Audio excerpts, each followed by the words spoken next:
Bismillahirrahmanirrahim. Assalamualaikum warahmatullahi wabarakatuh. Alhamdulillah, nahmaduhu wa nasta'inu wa nastaghfiruh. Wa na'udzu billahi min syururi anfusina wa min sayyiati a'malina. May yahdihillahu fala mudilla lahu wa yudlil fala hadiya lahu. Asyhadu an la ilaha illallah wa la syarika lah. Wa asyhadu anna Muhammadan abduhu wa rasuluh sallallahu alaihi wa alihi washabihi wa man tabi'ahum bi ihsan ila yaumiddin, amma ba'd. Ma'asyiral muslimin wal muslimat yang dirahmati oleh Allah, pada malam ini insyaallah ta'ala kita akan lanjutkan dari pembahasan kita mengkaji hukum-hukum seputar adzan dan iqamah.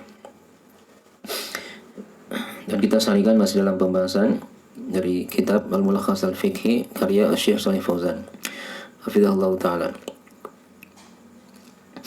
Baik. Telah kita terangkan pada pembahasan sebelumnya tentang hikmah dari adzan, dan sebelumnya juga sudah diterangkan dari definisi adzan dan iqamah, hikmah dari syariat adzan, dan juga sudah kita terangkan awal dari permulaan sejarah adanya adzan di kota Madinah,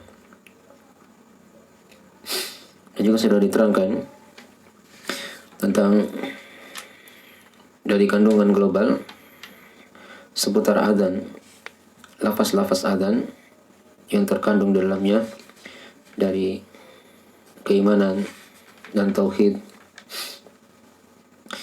dan juga sudah diterangkan pada pembahasan sebelumnya tentang keutamaan adzan, serta sudah diterangkan tentang hukum adzan itu sendiri. Baik. Ini dari uraian Syekh Shalih Fauzan. Berikutnya beliau terangkan di sini lagi tentang pembahasan yang lain masih seputar hukum seputar adzan dan iqamah. Ya.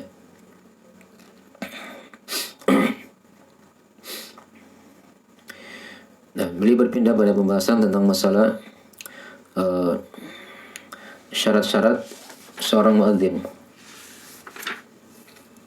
Beliau terangkan di situ ada 3 syarat yang harus dipenuhi oleh seorang muadzin.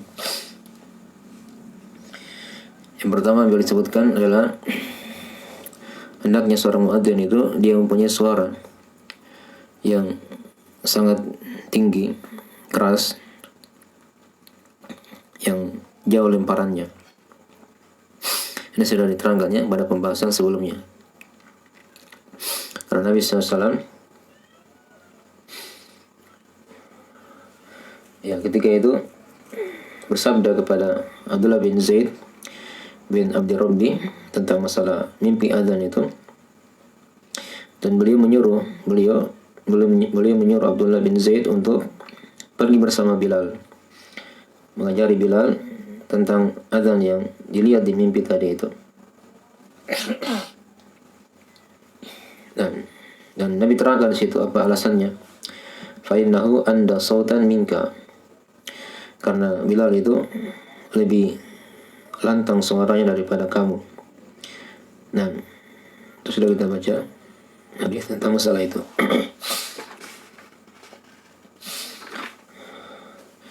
Baik. Itu diantara ketentuan yang diterangkan oleh Syekh Shalih Fauzan. Kemudian yang kedua dari syarat yang beliau terangkan, hendaknya seorang muadzin itu adalah orang yang terpercaya. Dia pandai menjaga waktu, masuknya waktu salat, dan karena padanya akan berpengaruh dengan tidak salatnya seorang, berpengaruh dengan masalah puasa dan buka puasa. Itu berkaitan dengan masalah adzan tadi. Berkaitan dengan masalah adzan. Nah,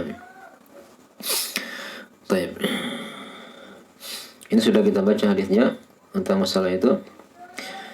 Ya, maksudnya kata Nabi Sallallahu Alaihi Wasallam, al-muadzinu mu'taman. Nah, seorang muadzin itu adalah orang yang dipercaya. Kemudian syarat yang ketiga yang diterangkan oleh Syekh di sini yaitu hendaknya dia mengetahui, punya ilmu tentang masalah waktu salat. Dia salat atau dia azan di awal waktu ketika waktu salat tersebut sudah masuk. Dan akan diterangkan nanti insyaallah taala rincian dari penjabaran tentang masalah waktu-waktu salat pada bab-bab setelahnya. Karena tiap-tiap salat ada waktunya ya. Salat zuhur kapan waktunya dan kapan dia berakhir. Salat asar juga kapan masuk waktu, kapan berakhirnya. Maghrib juga seperti itu. Isya dan subuh. Itu semuanya masing-masing punya waktu. Akan diterangkan nanti oleh Syekh juga pada bab tersendiri. Nah, ini 3 syarat atau ketentuan sifat seorang muadzin dari uraian Syekh Shalih Fauzan hafizahullah taala. Dia punya suara yang lantang. Kemudian yang kedua, dia adalah orang terpercaya. Dan yang ketiga, dia adalah orang yang memiliki ilmu seputar waktu salat. Ya. Jadi dia belajar, dia harus punya ilmu belajar agama Allah, terutama tentang masalah waktu-waktu salat ini. Kalau dia ingin menjadi seorang muadzin, agar dia adzan tepat waktu. Dan dia tidak azan sebelum waktunya. Nah,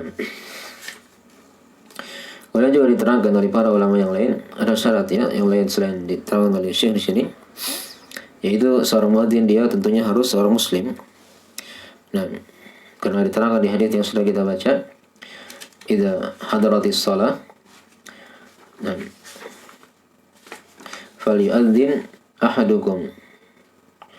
Jika salat telah masuk, maksudnya telah masuk waktunya, maka hendaknya falyu'adzin lakum ahadukum. Salah seorang di antara kalian itu adzan.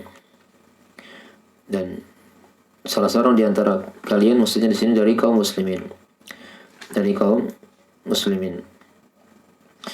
Baik, itu sudah kita baca ya, hadis dari riwayat Al-Bukhari Muslim.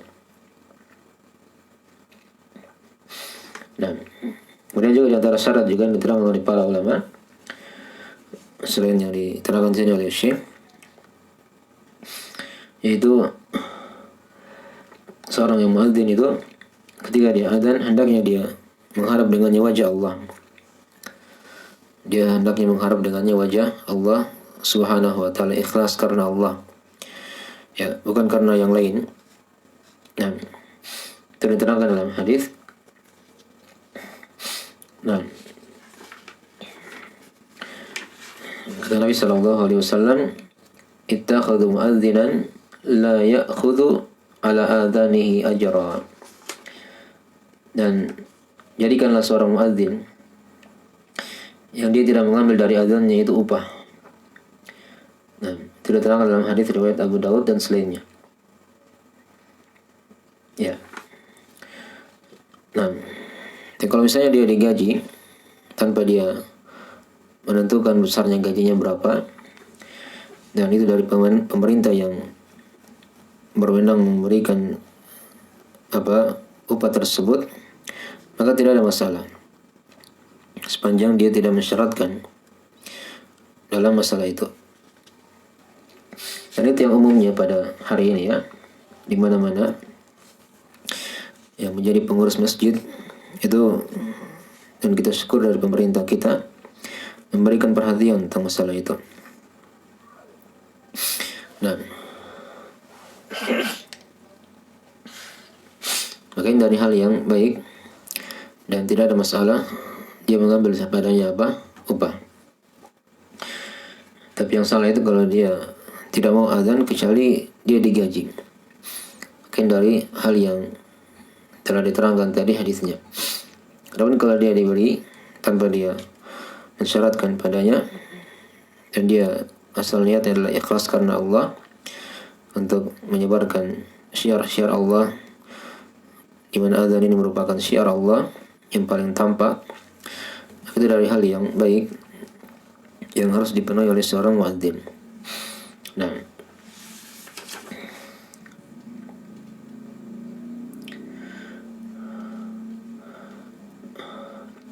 Ini 5 syarat yang diterangkan oleh para ulama seputar syarat seorang muadzin itu. Kemudian beliau berpindah, Syekh menerangkan tentang masalah lafaz-lafaz adzan. Nah, kata beliau adzan itu ada 15 kalimat sebagaimana yang diadzankan oleh Bilal pada masa Nabi sallallahu alaihi wasallam. Hanya beliau tidak terangkan di sini ya 15 kalimat tersebut, dan itu diterangkan dalam hadis yang sangat panjang dalam riwayat Abu Daud dan selainnya. Nah, dari hadis Abdullah bin Zaid tentang kisah mimpinya itu diterangkan di hadis yang panjang. Lafaz adzan yang 15 kalimat itu, yang pertama empat yang pertama itu takbir, Allahu Akbar, Allahu Akbar, Allahu Akbar, Allahu Akbar, sudah 4. Kemudian 5-6 yaitu syahadat, asyhadu an la ilaha illallah, asyhadu an la ilaha illallah. Kemudian 7-8 itu syahadat yang kedua, asyhadu anna Muhammadar Rasulullah, asyhadu anna Muhammadar Rasulullah. Kemudian 9-10 hayyalas shalah, hayyalas shalah. 11-12 hayyalal falah, hayyalal falah. Kemudian 13-14 ulang lagi Allahu Akbar, Allahu Akbar. Dan yang ke-15 la ilaha illallah. Itu yang dimaksud dengan azan dengan 15 kalimat. Dan itu yang kita maklumi ya, yang tersebar dalam ilmu yang telah kita kenal dan telah tersebar di tengah kaum muslimin. Dan itu azan yang dikumandangkan oleh Bilal bin Abi Rabah berdasarkan petunjuk dari Abdullah bin Zaid atas perintah Nabi sallallahu alaihi wasallam. Nah, dan juga ada lafaz-lafaz yang lain yang diterangkan oleh para ulama dalam hadis. Tapi ini jarang diamalkan ya. Jadi kalau diamalkan adalah hal yang mungkin ketika didengar oleh kaum muslimin mereka akan aneh. Karena ada kebanyakan mereka tidak belajar. Tapi lafaz azan yang kedua ini ada warid dalam hadis riwayat Abu Daud dan selainnya juga. Ya. Dari azan Abu Mahdurah. Nah, tapi kita tidak singgung masalah ini ya, karena kita bentuknya ringkasan. Dan juga ada azan jenis yang ketiga. Yang kedua tadi itu bentuknya ada 19 kalimat. Ada 19 kalimat. Baik. Dan juga sebagian ulama ada yang menyebutkan ada yang 17 kalimat. Tapi hadisnya adalah hadis yang lemah, tidak kuat. Yang masyhur yang sudah sering kita maklum ya, yang tersebar di tengah kaum muslimin itu yang hendaknya diamalkan. Ya, itu yang dikatakan azan 15 kalimat berdasarkan hadis Abu Daud, dari Abu Daud dan selainnya ya. Dari hadis Abdullah bin Zaid bin Abdi Rabbi radhiyallahu ta'ala anhu. Nah, maka Syekh terangkan di situ, adzan itu ada 15 kalimat sebagaimana yang Bilal adzan dengannya. Dan itu yang tersebar di tengah kaum muslimin. Nah, dari masa dahulu sampai pada hari ini. Nah, kemudian beliau terangkan juga berikutnya tentang masalah hal-hal yang disunahkan ya ketika adzan. Nah, di sini beliau terangkan ada 6 perkara dari hal yang disunahkan saat adzan. Ini bukan pembatasan ya, karena para ulama juga menyebutkan lebih daripada itu. Tapi kita baca dari uraian Syekh. Yang pertama beliau terangkan di situ, disunahkan seorang yang adzan itu atau muadzin dia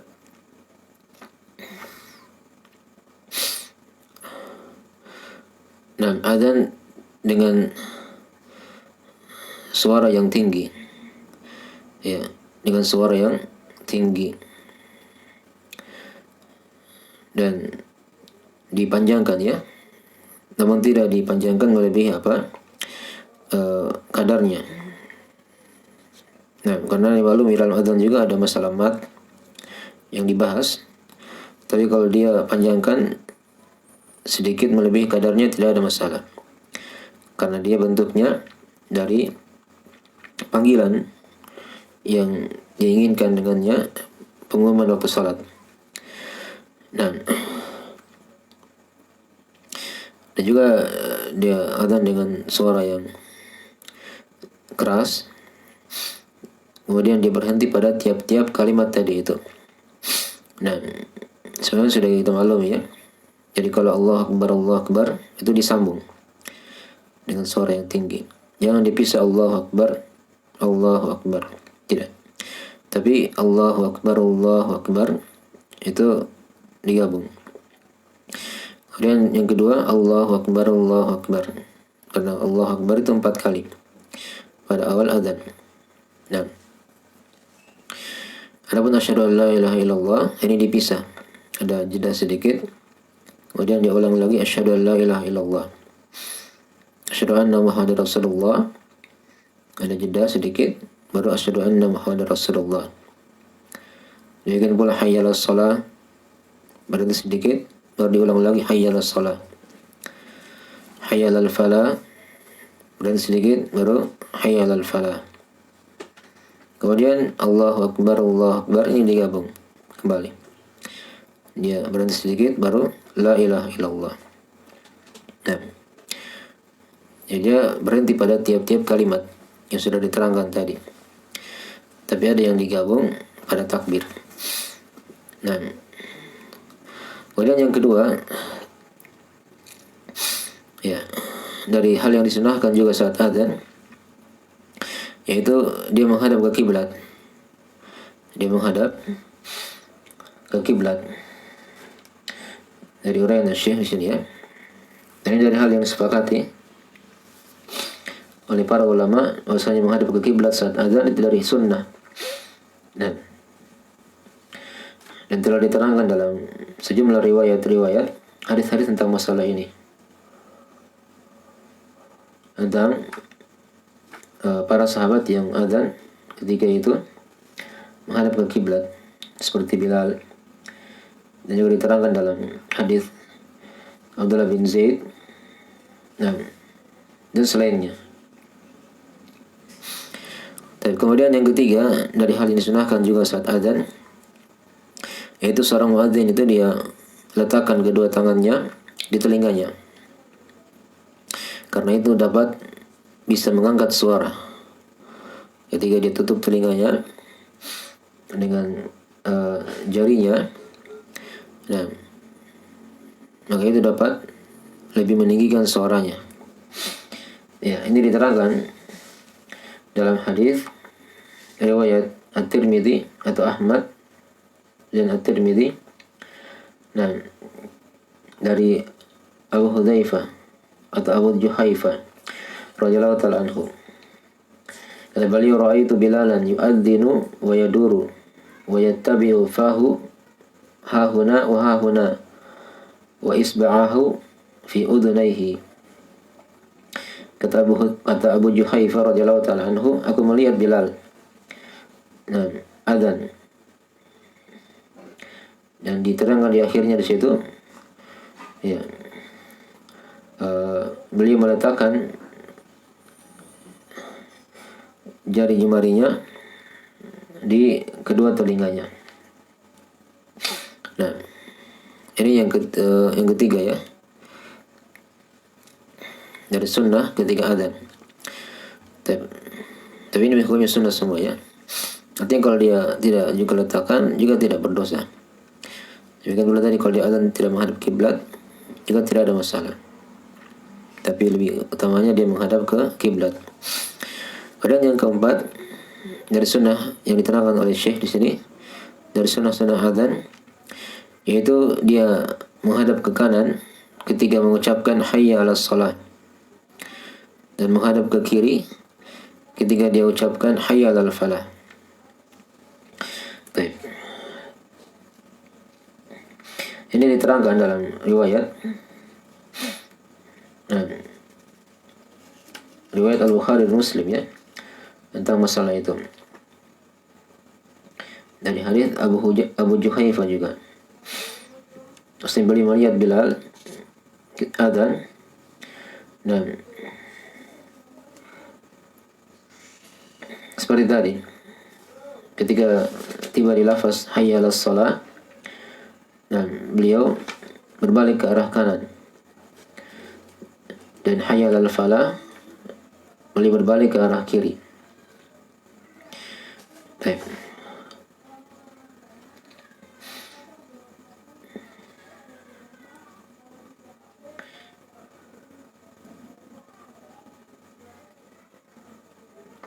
Tapi badannya itu tetap menghadap ke kiblat ya. Badannya tetap menghadap ke kiblat. Jadi yang berbalik itu hanya kepalanya saja. Dia menoleh ke arah kanan, tapi badan tetap menghadap ke kiblat. Dan itu yang dipegang oleh pendapat mayoritas ulama dalam masalah ini. Nah, walaupun ada sebagian ulama yang berpendapat dengan pendapat yang lain, tapi itu yang dipegang oleh kebanyakan ulama. Nah, ada juga yang berpendapat dengan pendapat selain daripada itu, tapi kita tidak bahasnya karena ini kita hanya meringkas saja. Jadi kalau dia pas tiba di hayya 'alas shalah, dia hadapkan wajahnya ke arah kanan. Kemudian hayya 'alal falah, dia hadapkan wajahnya ke arah kiri. Nah, kemudian dari sunnah yang berikutnya yang kelima yang diterangkan oleh Syekh di sini, setelah dia ucapkan hayya 'alal falah, yang kedua dari hayya 'alal falah, hayya 'alal falah, ini khususnya pada adzan subuh, yaitu dia membaca as-salatu khairum minan naum 2 kali. As-salatu khairum minan naum.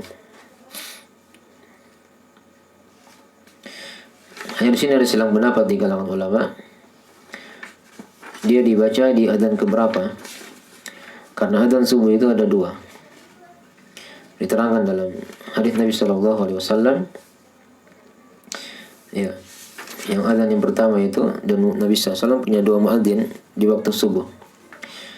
Yang pertama adalah Bilal di adzan yang pertama, dan yang kedua adalah Ibnu Ummi Maktum di adzan yang kedua.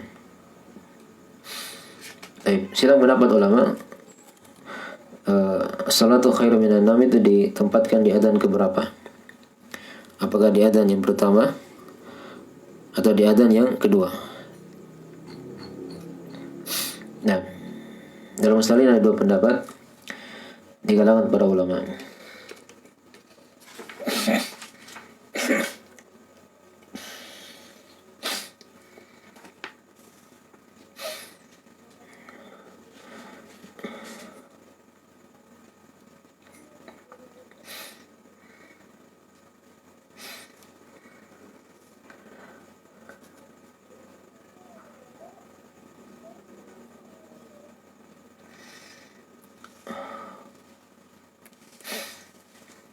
Jelas tathwib ini kalau diistilahkan dalam bahasa ulama itu dikatakan tathwib, yaitu seorang muadzin mengucapkan as-salatu khairu minan naum 2 kali setelah hayya 'alal falah, hayya 'alal falah pada adzan salat subuh.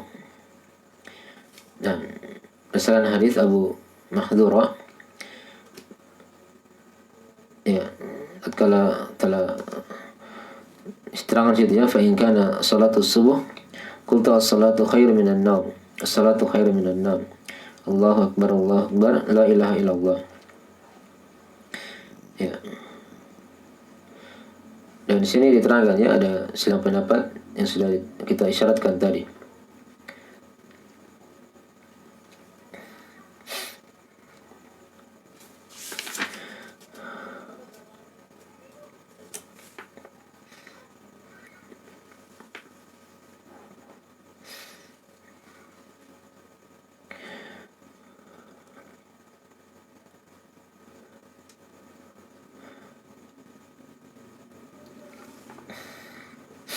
Nah, para ulama yang menguatkan dia di adzan yang pertama karena itu lebih cocok dengan keadaan orang yang tidur ketika itu.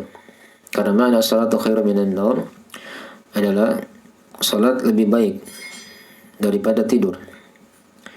Yang lebih utama diucapkan di adzan yang pertama. Karena kalau di adzan yang kedua dikatakan salat lebih baik daripada tidur, di situ bukan lagi dikatakan lebih baik, bahkan sudah wajib. Ya, saya salat yang lebih baik tadi itu adalah salat witir, salat malam.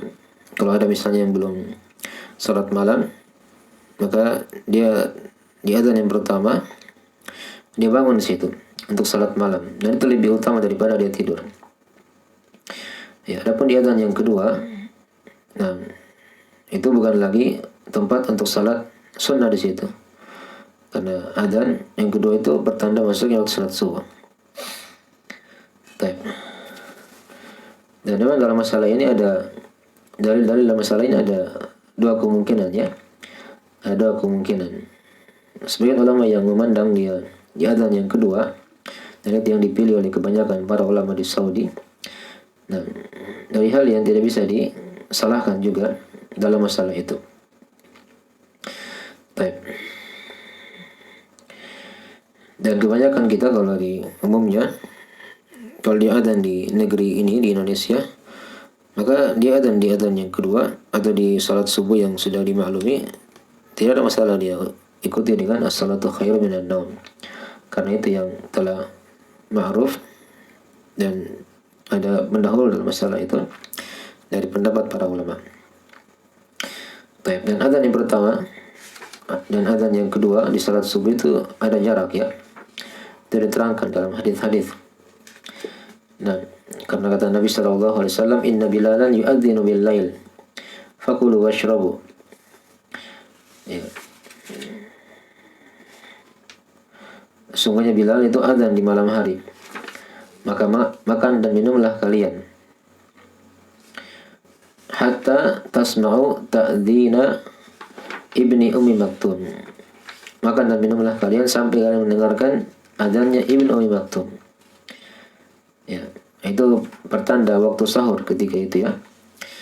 Dan telah diterangkan di hadis yang lain juga bahwasanya para sahabat itu dan Nabi SAW atau Nabi SAW dan para sahabatnya, mereka makan sahur itu sejarak 50 ayat, seperti orang membaca 50 ayat. Nah, tidak panjang, tidak pendek, tidak cepat, tidak lambat. Yang kalau dihitung-hitung pakai menit sekarang, ya sekitaran paling lama anggaplah 30 menit atau 25 menit antara adzan pertama dan adzan yang kedua. Nah, adzan yang kedua tadi itulah waktu pertanda masuknya salat subuh.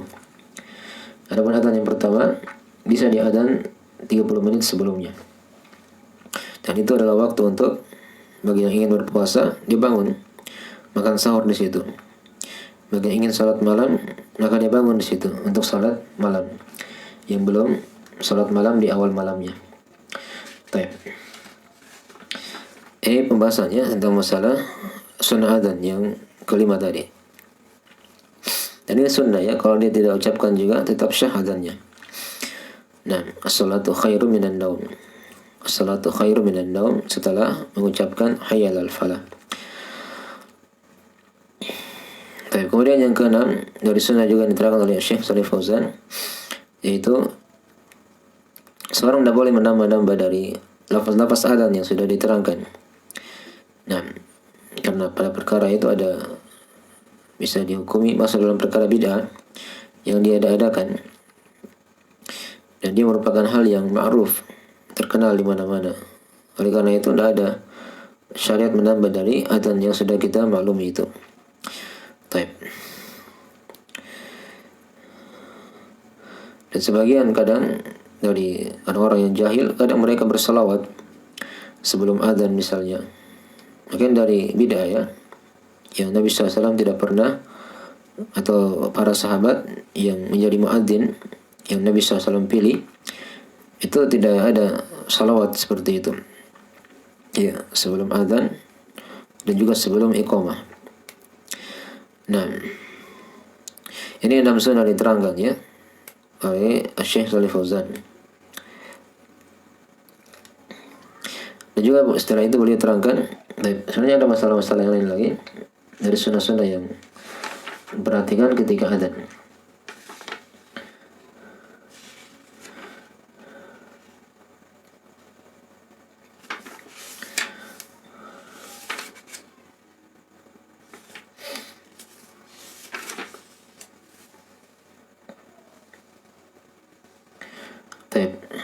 Saya tambahkan sedikit ya dari uraian para ulama dalam masalah ini. Jadi tadi Syekh Shalih Fauzan sebutkan 6 dari sunnah saat adzan. Yang pertama tadi disunahkan dia mengangkat suaranya ketika adzan, jangan direndahkan. Dia berhenti pada masing-masing kalimat-kalimat yang sudah diterangkan. Tapi ada sebagian tadi yang digabung ya, seperti Allah Akbar, Allah Akbar. Kemudian yang kedua disunahkan juga dia menghadap ke kiblat. Nah, yang ketiga disunahkan juga saat adzan dia meletakkan jari jemarinya ke telinganya. Nah, dan yang keempat dari sunnah adzan juga yaitu dia berbalik ke arah kanan ketika mengucapkan hayya 'alas shalah. Tapi badannya tetap menghadap kiblat dan berbalik ke arah kiri ketika mengucapkan hayya 'alal falah. Itu sunnah ya. Tapi kalau dia tetap juga menghadap ke kiblat, dari hal yang tetap syah adzannya. Dan kemudian yang kelima dari sunnah juga yang diterangkan oleh beliau, itu dia ucapkan as-salatu khairu minan naum.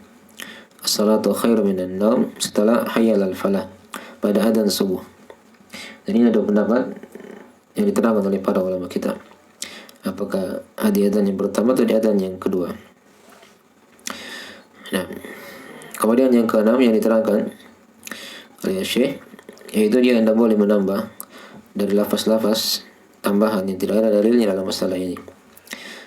Nah, dari masalah adzan, apakah sebelumnya atau setelah adzan? Nah, karena dari perkara bid'ah yang harusnya dijauhi. Nah, oleh setiap muslim yang menjadi muadzin. Nah, yang menjadi apa? Muadzin. Setelah ini diterangkan kepada kita hal-hal yang diharamkan. Nah, atau ada perkara yang lain lagi dari sunnah-sunnah yang perlu dijaga setelah ketika adzan ini. Seperti di adzan dalam keadaan bertahara, itu dari sunnah ya. Tapi itu bukan kewajiban. Andai kata misalnya ada yang adzan dan dia belum berwudu misalnya, maka adzannya syah. Maka adzannya adalah apa? Syah. Karena hadis yang menerangkan tentang masalah syarat adzan harus bertahara itu hadis yang lemah. Adalah hadis yang lemah.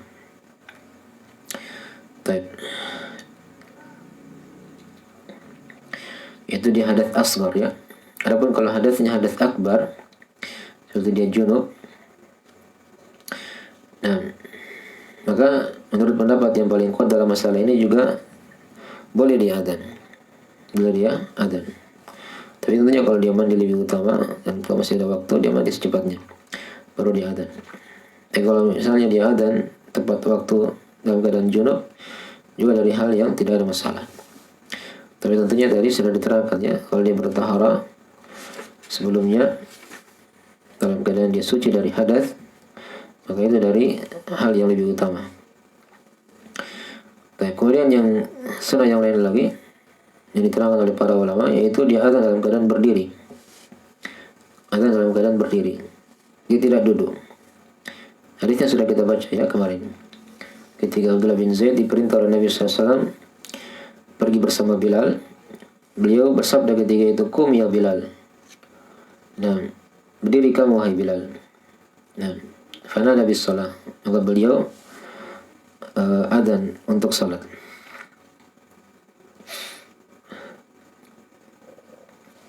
Tapi itu diantara sunnah juga yang diterangkan oleh para ulama. Dan tadi sunnah juga yang sudah kita singgung, yaitu dia gabungkan antara lafaz Allahu Akbar pada adzan. Karena Allah Akbar itu 4 kali. Allah Akbar yang pertama digabung, Allah Akbar yang kedua digabung. Nah, Tapi itu tambahannya dari orang para ulama seputar sunnah saat adzan. Kemudian beliau terangkan di sini juga dari hal yang diharamkan setelah dikumandangkannya adzan. Nah, dari hal yang diharamkan setelah dikumandangkannya apa? Adzan. Ini hukum-hukum yang dibahas oleh para ulama, apa yang terjadi setelah adzan dari syariat, nah, dan apa yang diharamkan dalam masalah ini ketika selesai dikumandangkannya apa? Adzan. Dan juga situ ada sunnah-sunnah juga ya. Ada sunnah setelah adzan. Ya. Dan juga ada hal-hal yang diharamkan ketika setelah dikumandangkannya apa? Adzan itu. Syekh terangkan di situ ya. Kata beliau tidak boleh seorang itu adzan sebelum waktunya. Nah, ini tentang masalah adzan sebelum waktu ya. Karena adzan diikat dengan waktu. Baik. Maka di sini beliau terangkan dulu sebelum beliau terangkan dari sunnah setelah adzan. Di sini kita akan bahas tentang masalah syarat adzan itu sendiri. Ya, syarat sahnya adzan. Beliau terangkan di situ ya, di antara syarat sahnya adzan yaitu seorang muadzin adzan pada waktunya. Ketika waktu adzan, waktu salat telah masuk. Nah, tidak boleh dia adzan sebelum waktu. Karena ini kadang bisa memberikan pengaruh kepada ibadah. Mungkin ada yang salat di rumah misalnya.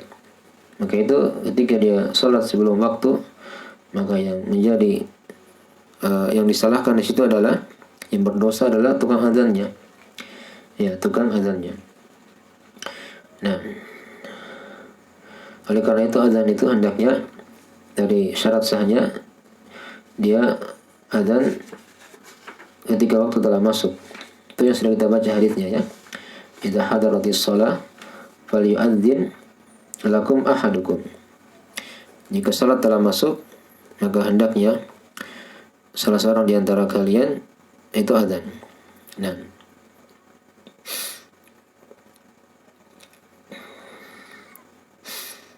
dan seorang yang adzan sebelum waktu, maka itu akan, tadi sudah diterangkan ya, ya berbahaya sekali. Dengan sebab adzannya itu kadang bisa membuat orang yang salat, mungkin yang punya udzur di rumah, atau perempuan misalnya salat di rumah, dia dengar adzan, mereka langsung salat, maka ini menyebabkan dari salatnya tidak sah. Dan nanti yang menanggungnya adalah si muadzin tadi itu. Nah, dan juga padanya jadi ini begitu ya dari sisi kaidah umumnya. Tidak boleh adzan sebelum waktu, kecuali kata beliau pada adzan salat fajar atau salat subuh. Dan yang tadi sudah diterangkan ya. Maka boleh dia majukan sebelum waktunya. Dan memang dalam masalah ini ada 2 kali adzan dari sunnah Nabi Sallallahu Alaihi Wasallam. Iya.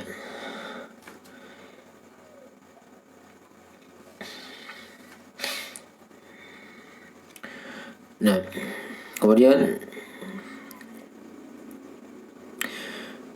walaupun ada para ulama yang boleh disebutkan di situ ya, sebagian ulama ada yang memandang di adzan salat subuh itu boleh di adzan sebelum adzan sebelum waktunya. Nah, tapi ini dari hal yang kurang kuat ya, karena adzan salat subuh sudah diterangkan bahwasanya ada 2 kali adzan. Kalau dia misalnya adzan sebelum waktunya, itu yang dikatakan adzan yang pertama, untuk membangunkan orang yang salat witir, dia salat sebelum adzan yang kedua, atau yang ingin berpuasa dia makan sahur di situ. Dan kalau misalnya orang yang ingin pergi salat karena masjidnya jauh misalnya, maka dia bangun di situ untuk bergegas pergi salat. Nah, dan dia perkirakan di adzan yang kedua dia telah sampai ke masjid. dia telah sampai ke masjid. Itu dari hikmah ya, adanya adzan yang pertama. Baik. Walaupun beliau terangkan di situ ya, yang seharusnya pada adzan tersebut tetap ketika masuk terbitnya fajar subuh, maka hendaknya diadzan. Ya. Walaupun dia telah adzan yang pertama tadi. Nah, ini sudah diterangkan tadi ya. Pada salat subuh ada 2 kali adzan.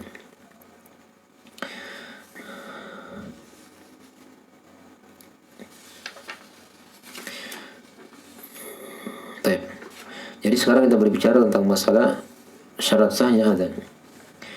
Jadi adzan itu hendaknya diadzan sebelum diadzan ketika telah masuk waktu, dan tidak boleh diadzan sebelum waktunya.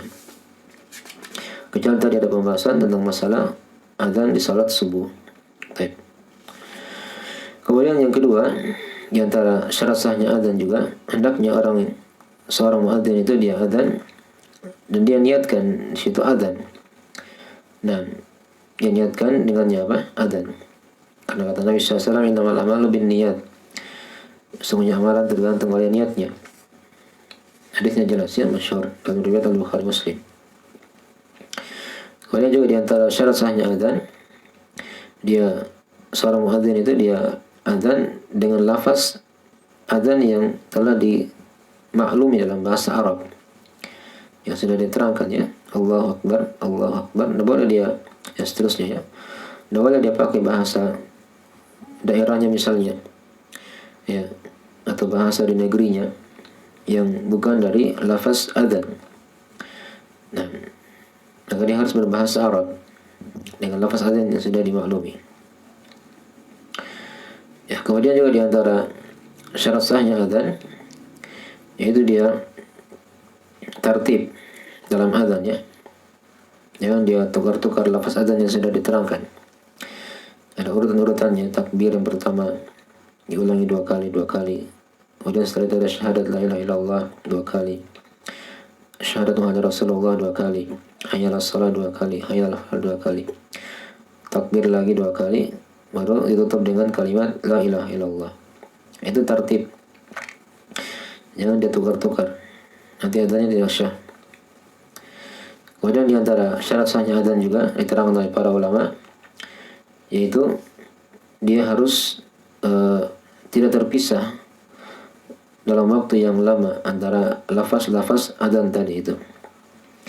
Kalau dia berhenti sedikit, bernafas, atau mungkin dia bersin, tidak ada masalah, karena ada udzur.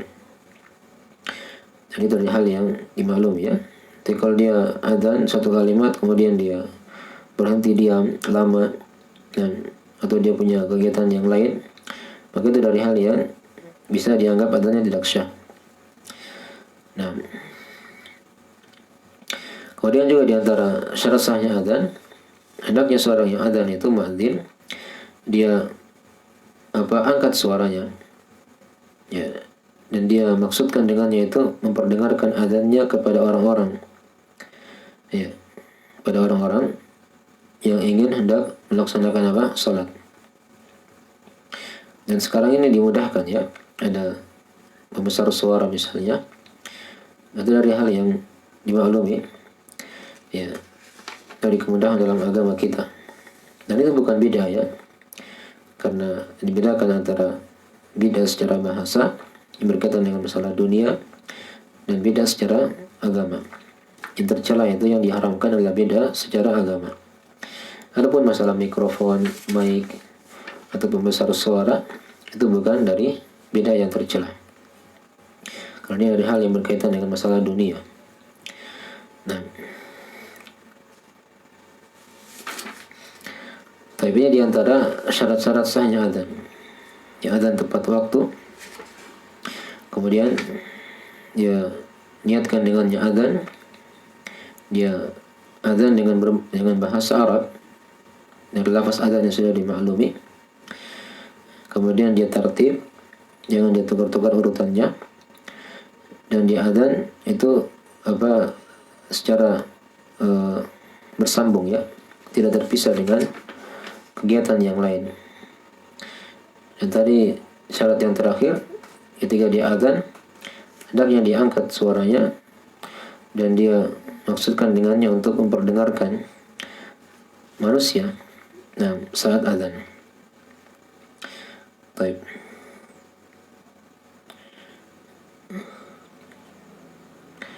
Dan itu diterangkan dalam riwayat ya. Masalah mengangkat suara tadi diterangkan dalam hadis riwayat yang sahih dalam masalah ini. Kata Nabi SAW kepada salah seorang sahabat, farfa sawtaka bin nida, maka angkatlah suaramu saat adzan. Dan diterangkan situ alasannya, fa innahu la yasma'u madda sawtil muadzin jinnun wala insun wala syai'un illa syahida lahu yaumal qiyamah.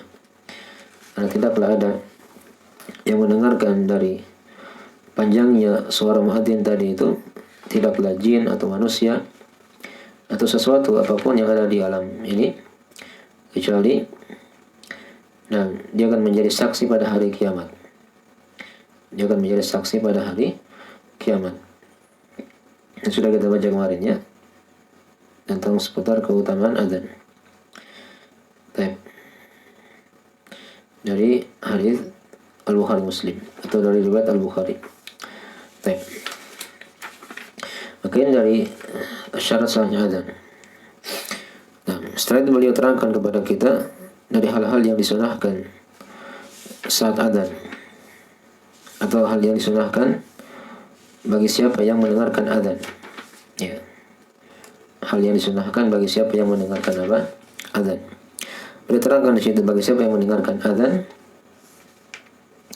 maka hendaknya dia menjawab adzan tersebut seperti apa yang diucapkan oleh muadzin. Kecuali pada kalimat hayyalas shalah dan hayyalal falah. Maka itu dijawab dengan la haula wala quwata illa billah. Dijawab dengan la haula wala quwata illa billah. Itu diterangkannya dalam hadis yang panjang dari riwayat Imam Muslim.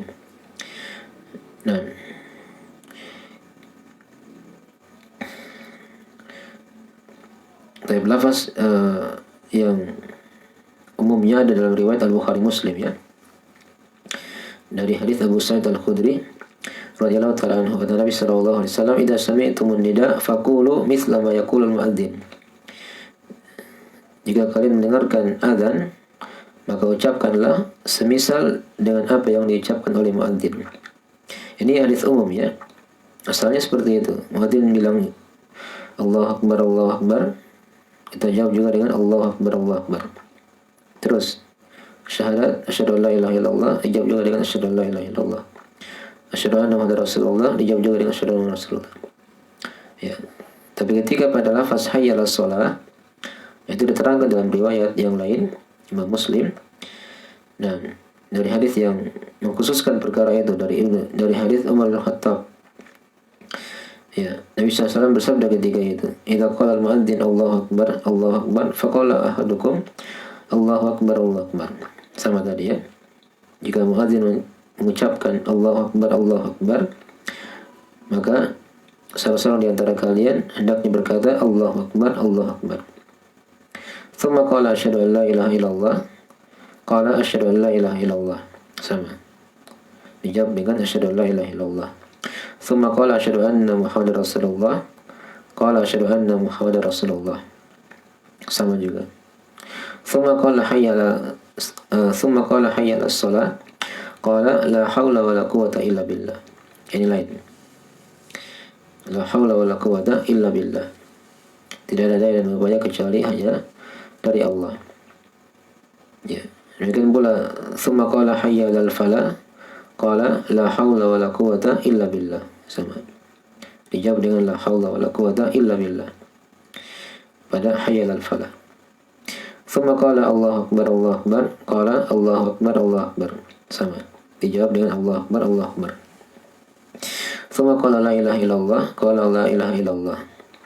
Nah, siapa yang berucap seperti ini, kata Nabi SAW, ya, maka diterangkan di situ dakhalal jannah, maka dia akan masuk ke dalam surga. Ini kalau dia ucapkan dan dia pahami maknanya ya, dia serapi, diamalkan dari kandungan adzan tersebut ya, maka itu dari hal yang menyebabkan dia dapat masuk ke dalam surga Allah Subhanahu wa taala. Baik. Maka itu asalnya. Ya. Itu yang disunahkan ya. Ya bukan wajib tapi hal yang sunnah yang punya keutamaan. Ya, setelah itu Syekh terangkan di situ. Setelah adzan, di situ juga ada hal yang disunahkan juga bagi yang mendengarkan adzan. Itu dia baca doa setelah adzan. Allahumma rabb hadhihi ad-da'wati at-tamah was-salatil qa'imah. Ati Muhammadan al-wasilata wal fadilah wa ba'athhu maqaman maqama mahmuda alladhi wa'adta. Ya. Ya Allah, Rabb yang memiliki panggilan yang sempurna ini dan salat yang akan ditegakkan, berikanlah Nabi Muhammad ya al-wasilah wal fadilah, keutamaan, dan bangkitkanlah dia pada maqam al-maqam al-mahmudah, kedudukan yang terpuji, alladzi wa'adta, yang telah engkau janjikan. Itu di antara adzan, di antara doa zikir setelah adzan. Diterangkan dalam riwayat Al-Bukhari. Ada juga doa yang lain atau zikir yang lain ya, bisa dia baca juga dalam masalah ini. Diterangkan dalam riwayat Imam Muslim dari hadis Jabir bin Abdullah radhiyallahu taala anhu. Nah, kata Nabi sallallahu alaihi wasallam, "Man qala hina yasma'un nida." Tadi itu hadisnya dalam riwayat Imam Al-Bukhari ya, dari hadis Jabir bin Abdullah. Ada juga doa yang lain diterangkan di situ dari hadis riwayat Imam Muslim. Nah, dalam masalah ini kata Nabi SAW, "Man qala hina yasma'ul mu'adzin." Ya.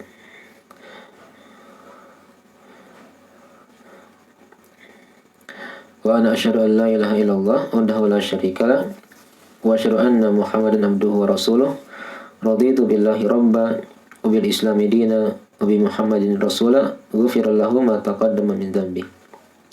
Kata Nabi SAW, jika seorang siapa yang berucap ketika dia mendengarkan selesai mendengarkan adzan, dia ucapkan misalnya wa ana, dan saya bersaksi asyhadu an la ilaha illallah wahdahu la syarikalah, bersaksi tidak ada yang berhak diibadahi kecuali Allah, nah tidak ada syarikat baginya, wa asyhadu anna Muhammadan abduhu wa rasuluh, dan aku bersaksi bahwasanya Nabi Muhammad adalah hamba Allah dan Rasulnya. Kemudian dia ucapkan raditu billahi rabba, aku ridha Allah sebagai Rabbku, wa bil islami dina, Islam sebagai agamaku, Nabi Muhammadin rasulah, dan Nabi Muhammad sebagai rasulku, maka ghufirallahu dzambuhu ghufirallahu ma taqaddama min dzambi. Kata Nabi SAW, akan diampuni untuknya apa yang telah berlalu dari dosa-dosanya. Nah,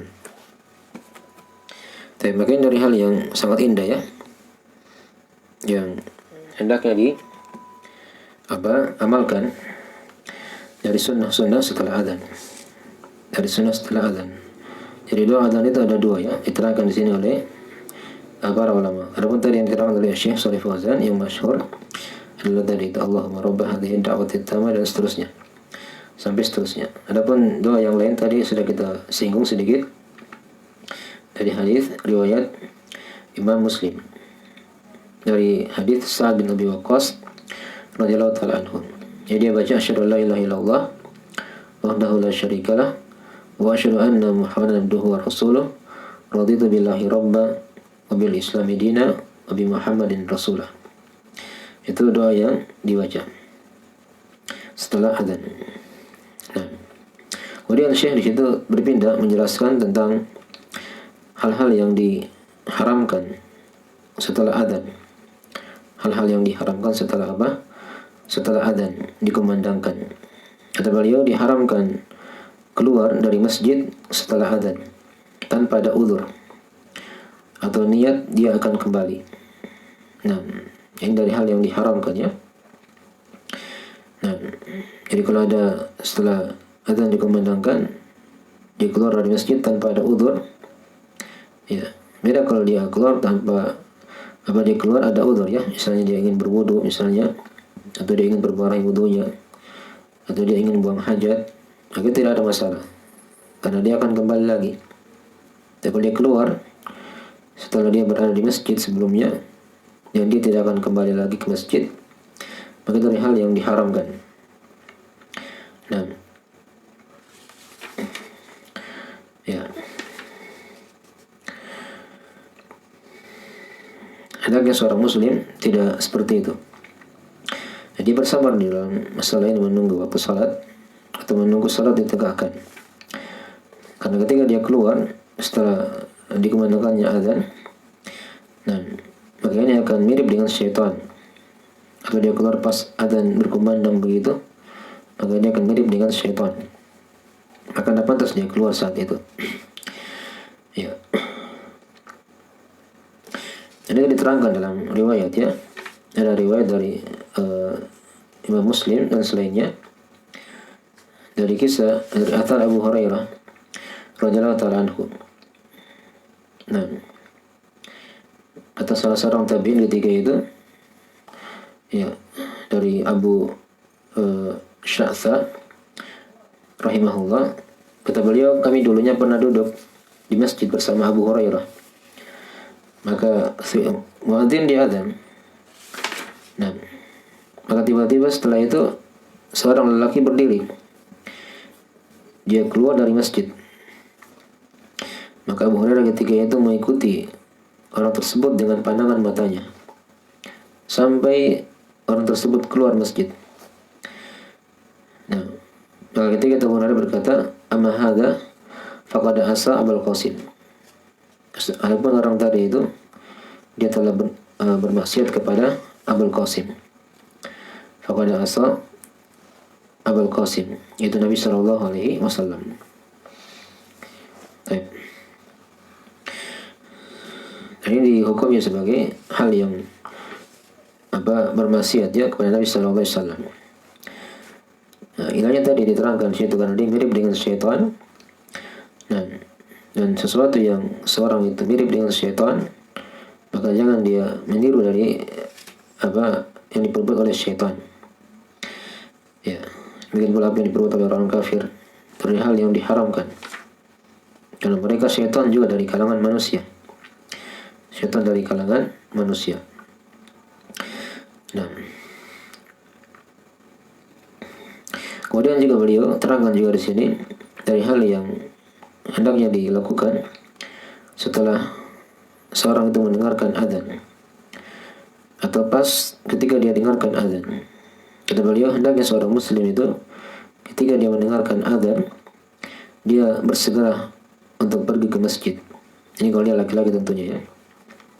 Dan dia tinggalkan seluruh amalan dunia yang dia sedang lakukan.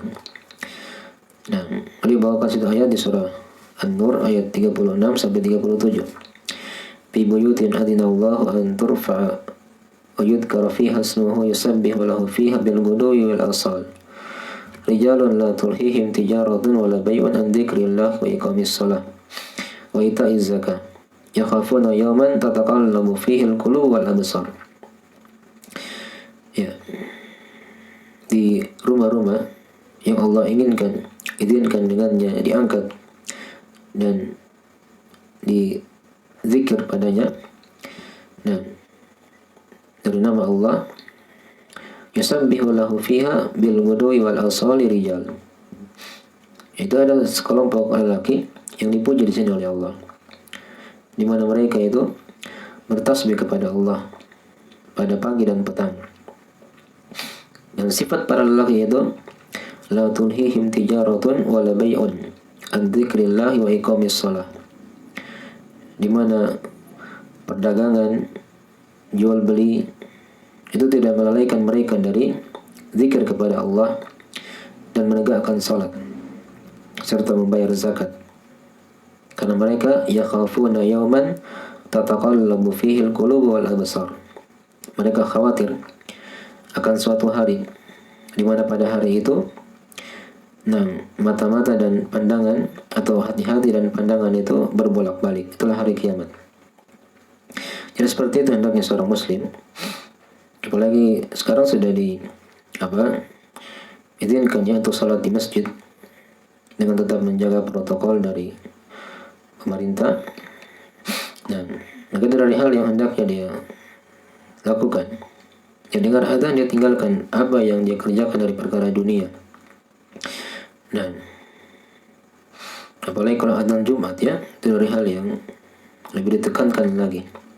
Idza nudiya lis-salati min yaumil jum'ah fas'au ila dzikrillahi wa darul bai'.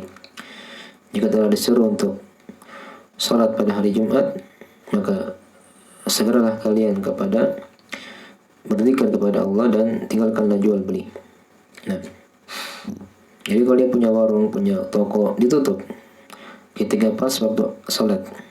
Nah, salat zuhur, salat asar, salat maghrib, salat isya. Nah, itu dari hal yang hendaknya amalkan oleh kaum muslimin. Setelah itu beliau terangkan di masalah yang terakhir dari bab adzan ini tentang masalah iqamah. Ini juga ada hukum yang perlu diperhatikan dari hukum yang terjadi setelah adzan. Ya. Iqamah itu kata beliau ada 11 kalimat. Ada 11 kalimat. Ya, 11 kalimat tentunya diterangkan dalam riwayat-riwayat, ya. Nah, jadi diucapkan Allahu Akbar, Allahu Akbar. 2. Asyhadu an la ilaha illallah. 3. Asyhadu anna Muhammadar Rasulullah. 4. Kemudian hayya 'alas shalah. 5. Hayya 'alal falah. 6. Ya. Qad qamatis shalah. Ya. Sudah 9. Allahu Akbar, Allahu Akbar. Ya. Apa dari qad qamatis shalah. 7, 8. Kemudian Allahu Akbar 10. Dan yang terakhir la ilaha illallah. Nah, itu yang dimaksud dengan lafaz iqamah 11 kalimat. Dan itu yang masyhurnya, ya. Walaupun dalam masalah ini ada lafaz iqamah yang lain, tapi kita tidak terangkan, ya. Nah, ya.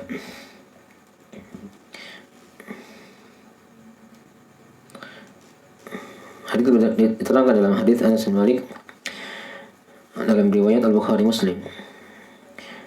Kata beliau, umira Bilalun ayyashfa'al adzan wa yutiral iqamah illa al-iqamah. Bilal diperintah oleh Nabi SAW untuk menggenapkan kalimat adzan dan mengganjilkan iqamah kecuali kalimat iqamah itu sendiri. Ya, kita tadi kan Allahu Akbar, Allahu Akbar, ini tetap dijaga, ya, dua-dua. Asyhadu an la ilaha illallah, asyhadu anna Muhammadar Rasulullah, ini semua ganjil, hanya satu. Hayya 'alas shalah, hayya 'alal falah. Qad qamatis shalah. Diulangi 2 kali. Allahu Akbar, Allahu Akbar, la ilaha illallah. Nah, itu maksud dari digenapkan adzan dan diganjilkan iqamah. Dan juga ada yang menyebutkan iqamah itu bisa dengan 17 kalimat. Ya, tetap dia iqamah seperti lafaz adzan begitu. Jadi Allahu Akbarnya 4 kali, Allahu Akbar, Allahu Akbar, Allahu Akbar, Allahu Akbar. Asyhadu an la ilaha illallah juga 2 kali. Demikian pula asyhadu anna Muhammadar Rasulullah 2 kali. Hayya 'alas shalah 2 kali, hayya 'alal falah 2 kali. Kemudian dia tambah setelah itu qad qamatis shalah 2 kali. Allahu Akbar, Allahu Akbar, la ilaha illallah. Itu diterangkan dalam riwayat yang lain. Dari lafaz iqamah dengan bentuk 17 kalimat. Nah, tapi yang masyhur di masyarakat di tengah kaum muslimin adalah yang pertama tadi, ya, dengan 11 kalimat. Nah, dan dalam masalah ini seputar masalah iqamah itu ada hukum-hukum yang lain lagi. Dan mungkin kita akan tunda, ya. Insyaallah kita akan terangkan nanti pada pertemuan berikutnya. Ini sudah lewat waktunya dan kita akan sambung lagi insyaallah taala masih seputar masalah iqamah. Ini ada pembahasan yang kita akan rinci insyaallah taala. Semoga ada manfaatnya dari istilah yang kita tanamkan pada malam hari ini. Nah, subhanakallahumma bihamdik, asyhadu an la ilaha illa anta, astaghfiruka wa atubu ilaik. Wassalamualaikum warahmatullahi wabarakatuh.